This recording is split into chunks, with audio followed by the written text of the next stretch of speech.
Elements of landscape. In continuation of plants as an important element of landscape, this lecture is based on water as an important element of landscape. So, I, Anu Mathur, lecturer, Government Women's Polytechnic, Sanganer, in this lecture will explain about the importance of water and importance of water as an element of landscape. So, जैसा कि हम जानते हैं कि water is an essential element of nature. But जब हम landscape के reference में बात करते हैं तो water की अपनी कुछ और qualities भी हैं जो कि add हो जाती हैं. तो वो उस साइट की या उस जगह की ना सिर्फ क्वालिटी या उसकी अट्रैक्टिवनेस को ही नहीं बढ़ाता बल्कि उस साइट की वर्थ को भी बढ़ा देता है. तो अगर हम सबसे पहले तो ये समझें कि वाटर किस किस फॉर्म में हमको दिखता है एक लैंडस्केप में या हम वाटर को कैसे यूज करते हैं एक लैंडस्केप में. तो there are many types of water bodies like fountains, pools, ponds, spouts, and artificial waterfalls, and many other elements which contain water. Now, when we speak about water, water bodies, it is not only their physical existence which adds to the landscape, but even their sound, their movement adds attractiveness, enjoyment as well as beauty to the landscape. जैसे कि हम बात करते हैं कि चाहे वो एक पानी के एक बबलिंग साउंड ही क्यों ना हो, एक बबल साउंड ही क्यों ना हो, चाहे एक free flowing cascade of water ही क्यों ना हो, या ऊपर से गिरता हुआ झरना ही क्यों ना हो, या उस जगह पे क्रिएट किया गया एक आर्टिफिशियल वाटरफॉल ही क्यों ना हो, पर हर वाटर बॉडी अपनी फिजिकल एग्जिस्टेंस के साथ साथ उस जगह की अट्रैक्टिवनेस और खूबसूरती को भी बढ़ाती है अपनी साउंड और मूवमेंट की वजह से.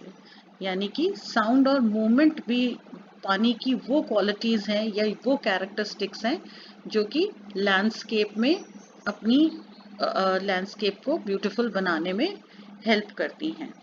इसके साथ साथ जैसा कि अभी अपन ने बात की थी कि वो उस साइट की वर्थ को भी बढ़ा देती हैं.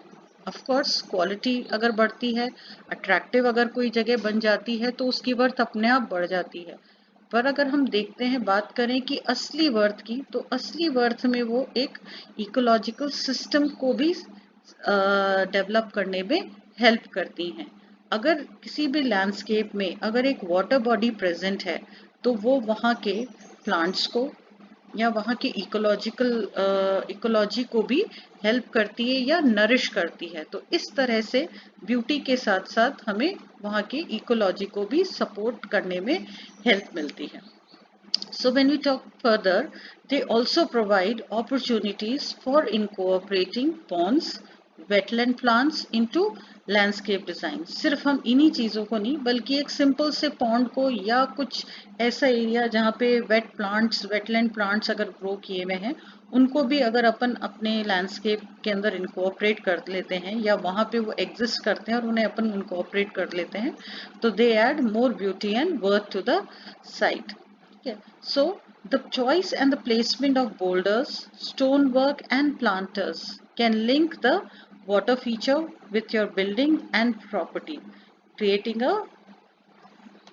beautiful and a balanced composition. Now as you can see in the picture, you see a water body. It is a free flowing water body. It is a cascade of water which is flowing, as well as a few fountains are being are being placed in between.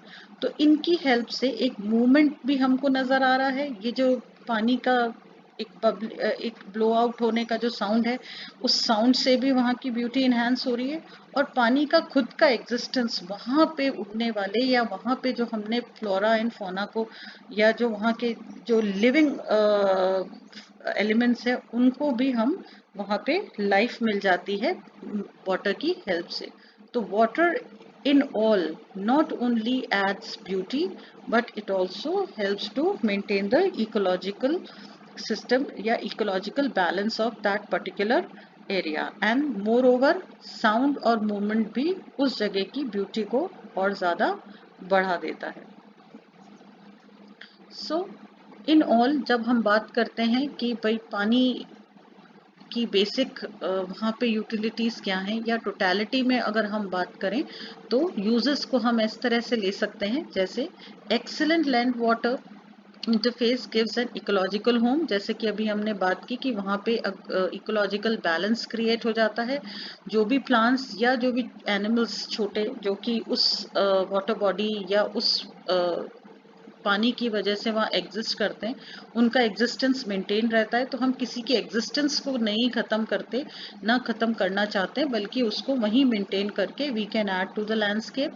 Secondly water turn off is reduced क्योंकि वहाँ पे run of is reduced क्योंकि वहाँ पे पानी already है, water body है, तो आपको जो जिस अमाउंट में पानी चाहिए वो थोड़ा रिड्यूस हो जाता है because you itself have a water body. Then microclimate is created. This is a very important issue nowadays कि we should maintain and create microclimate. Next, moisture level is maintained. Since वहाँ पे पानी है तो उसकी वजह से आपको जो आपके plants को या जो वहाँ पे जितना भी vegetation है या जो भी landscape के ये जो living elements हैं उनको आप बहुत आराम से maintain कर सकते हैं by maintaining a proper moisture level. Further, जैसे वेटलैंड्स हैं या मार्शेज हैं या स्वैम्पी एरियाज हैं इनको भी हम एज इट इज़ कंजर्व कर सकते हैं जो कि फर्दर हमारी इकोलॉजिकल बैलेंस को मेंटेन करने में हेल्प करते हैं. सिर्फ एक सोच एक प्रॉपर डिज़ाइन प्लस एक थॉट के हेल्प से हम इन एरियाज को भी बहुत अच्छे से हमारे लैंडस्केप का पार्ट बना सकते हैं और उन्हें वहाँ के वहाँ मेंटेन कर सकते हैं. Next is maintaining vegetations into wetlands, यानी कि जो वहाँ अगर वेजिटेशन है तो वो एज अ वेटलैंड या अपनी जो जैसे हमने बात की थी लैंड कवर्ड्स की तरह हम इनको काम में ले सकते हैं. More over hydrological cycle is maintained, यानी कि जो हमारी हाइड्रोलॉजिकल साइकिल होती है वो भी डिस्टर्ब नहीं होती है. एंड फाइनली वो above all site aesthetics are enhance, यानी कि हमारा जो मेन पर्पस है उस जगह के साइट के एस्थेटिक्स को बढ़ाना वो भी हम कर पाते हैं. तो इन ऑल अगर हम बात करें तो वाटर जैसा कि हम सभी जानते हैं कि लाइफ के लिए ही इम्पोर्टेंट है पर उसके और सारे एस्पेक्ट्स यानी उसकी और ये जो कैरेक्टरिस्टिक्स हैं वो हमारे एक लैंडस्केप में भी उसको एक एलिमेंट एक इम्पॉर्टेंट एलिमेंट के रूप में प्लेस करती है. तो इन सब की हेल्प से हम वाटर को और वहाँ पे present water in form of water bodies, चाहे वो फाउंटेन्स हो जैसे कि अपन ने बात की और फाउंटेन्स हो, चाहे वो पूल्स हो, पॉन्ड्स हो, या आप आर्टिफिशियली भी उनको बना के और अपने लैंडस्केप को या उस एरिया को आप इन्हांस कर सकते हैं और उसकी ब्यूटी, उसकी क्वालिटी, उसकी एस्थेटिक्स के साथ साथ हम एक इकोलॉजिकल बैलेंस भी मेंटेन कर सकते हैं.